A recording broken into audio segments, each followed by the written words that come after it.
Okay, there's no one else here, so we can do a quick version if you want. Sure. Okay, Yeah. this way we'll have it recorded. Yeah. This is actually a presentation that Judy Littleton and I gave at OLC to a somewhat larger crowd, but in any case, there we go. So one of the things I'd suggest is that you scan in the QR code or go to this website, which contains lots of resources. And for those who might be watching this later, all you need to do is open up the camera on a recent Android phone or on an iPhone, and we'll give you a link. And that provides you with a link to lots of resources on examples of open pedagogy projects, as well as some resources that can be used by you and students to help create them. So what is open pedagogy? This was designed as a more interactive workshop. So Maggie, what is open pedagogy? It is providing and creating opportunities for students to create learning materials and learning experiences. Exactly, for letting students create content rather than just consume it passively. So it's student-created content, and it is also something that they share publicly. So it's content that's shared typically on the web, more broadly, beyond the classroom walls. And one of the main reasons for using it is it can help students learn that when students are actively engaged in creating content, they learn it much more deeply than if they were just reading something or studying for a test or something similar. Any other reasons why you might want to use it?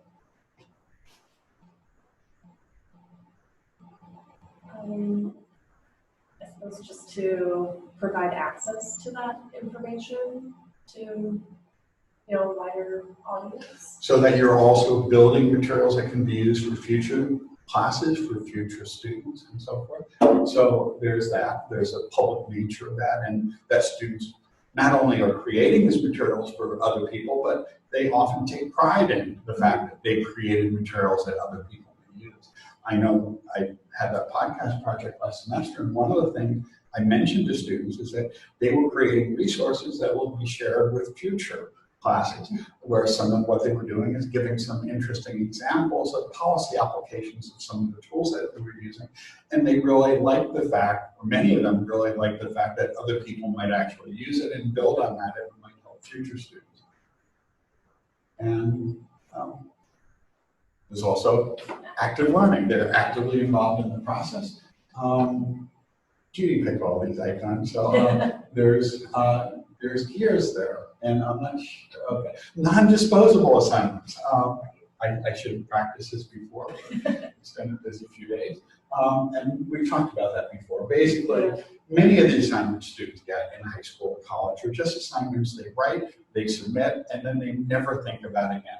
That they go into Blackboard at our institution, and then provide them with feedback. Maybe there'll be a few steps along the way where the project is scaffolded, but once it's done, they never see or use it again. And the fact that these are things that live on beyond the course, beyond the LMS, is something that students tend to value a bit. It makes their work seem more salient, more relevant.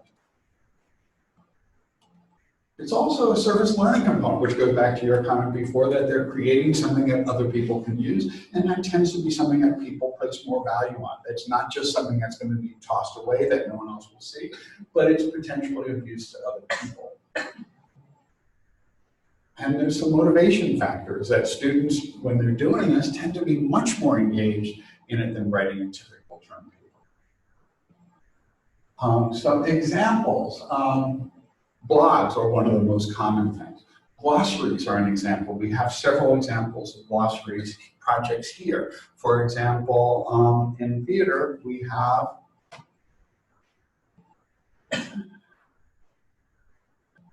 my mind has just gone blank. I didn't get much sleep last night. We did a podcast with Toby? No.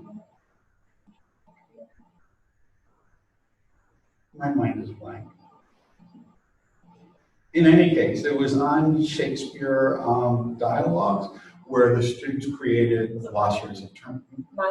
Yeah, Maya. Maya joined us in a podcast where she talked about the students creating a glossary of terms in Shakespeare dialogues and so forth. We had another person on the podcast, Danica Sofona from Portland, who had students create glossaries of literary terms, and she does that every semester and builds on it. So that's a common type of project where they're helping other students learn more about it. Podcasts are another common thing. We have 3 or 4 classes on campus that use them. Video projects is another thing that many people use. Wikis are another common type of project.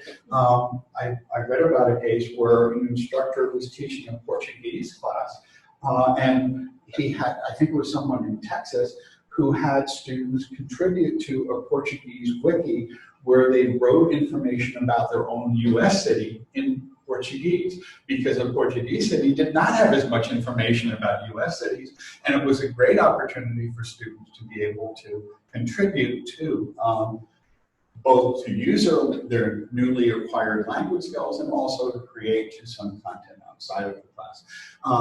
Wikipedia in particular also has a Wiki EDU option where they have class projects, where they have class structures, where you can have students work on adding to wiki pages. Research on, well, so annotations is a common thing, where you could take public domain works and have students annotate them and fill in some gaps. When Robin DeRosa was here, and she frequently talks about her first open pedagogy project where students put together, she noted that she was teaching a class in, I think it was early American literature, and she noted that students were paying $70 or $80 for a textbook where all the content in it, all the readings were actually public domain. And she thought it was kind of silly to make students pay for free resources. So one of the things she has her students do is annotate those works and reassemble them in their own compilations and so forth. And it doesn't have to be annotating a book. It could be annotating the open web, where you collect annotations on a particular topic, lists of resources and information about them and so forth. You could have students write their own books. You could have them publish their research online. One of the issues there is there are some potential issues involving other people copying the work when you post research papers online. But at least for them, when they post their own work, it makes it less likely that they might be plagiarizing because other people might find it. And you can also have students do collections of content. Could be collections of images, stories, could be videos, it could be any number of things that are posted publicly. Some issues to consider. Copyright is a big thing. That you have to remind students, or it's helpful to remind students that anything they post has to be subject to, or they can't post other people's content. A typical thing is for most open pedagogy projects to be released under a Creative Commons license. Typically what will happen is the instructor will talk to the students about the variety of licenses available. And in my own class, they chose the most free use of it, basically allowing anyone to use their content. Some classes, students will choose to not allow commercial use. Some classes, much of student projects, you don't really have to worry about commercial use of it, but it's something they might choose that it could only be done under a share alike license where other people couldn't use it. So you can go through all that, and there's lots of resources out there, and we share some of those in the document. Issues of identity are an issue that students may sometimes not want to make their work public. They either may choose not to make their work public, or they might choose to publish under a pseudonym so that their name and other information is not out there.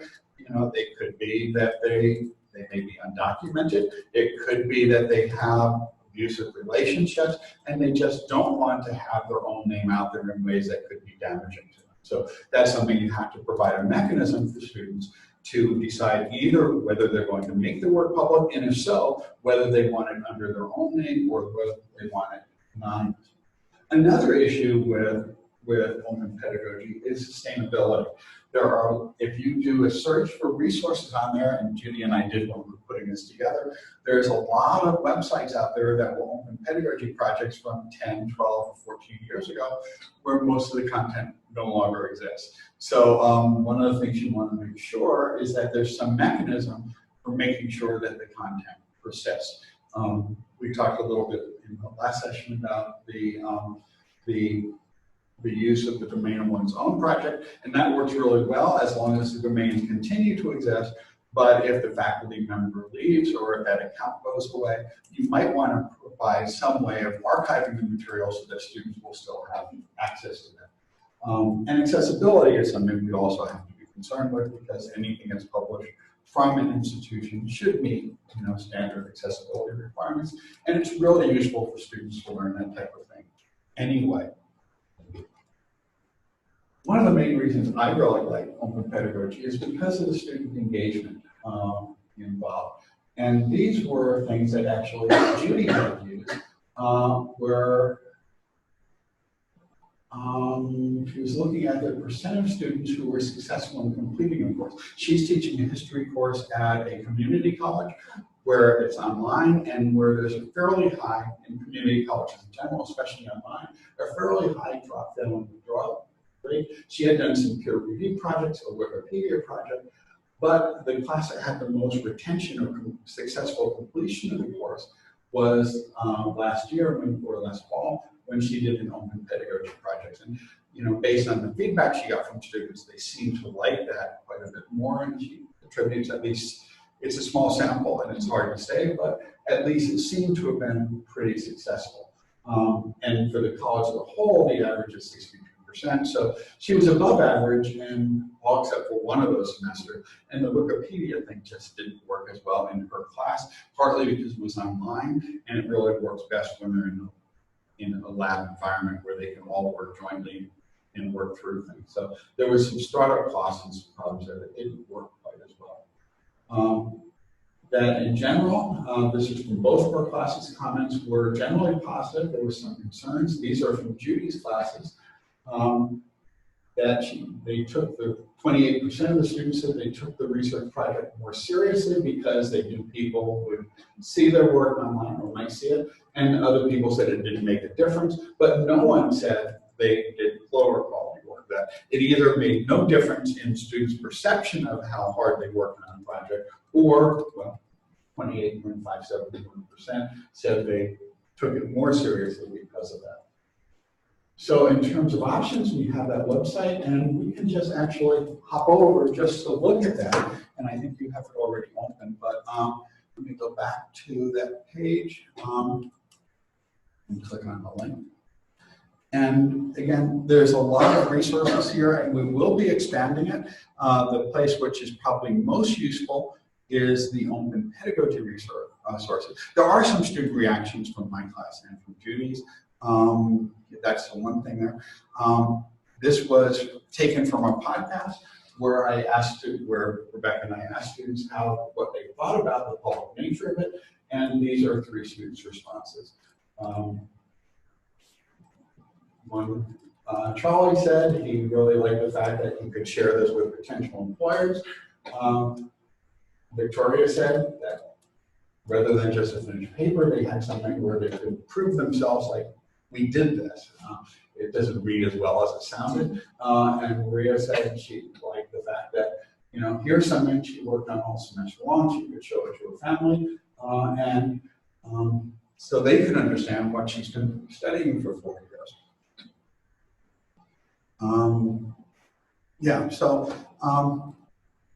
And here's some other responses. But going back up here, the most useful part of the site, I think, are the resources. And for any of these types of projects that we listed before, basically, oops, I forgot to get rid of that. Sorry. But there's a set of examples of classroom uses of it, and there's also a set of resources for it, which gives you some information on how to do this, some research studies or some practical examples or some tools. So, so play with that, and if you'd like to try any of this, strongly encourage it. It can be a lot of fun. And if you have any resources you'd like us to add, please let us know, and we'll let me know, and I'll be happy to add them, or Judy would too. So that's a really quick overview, but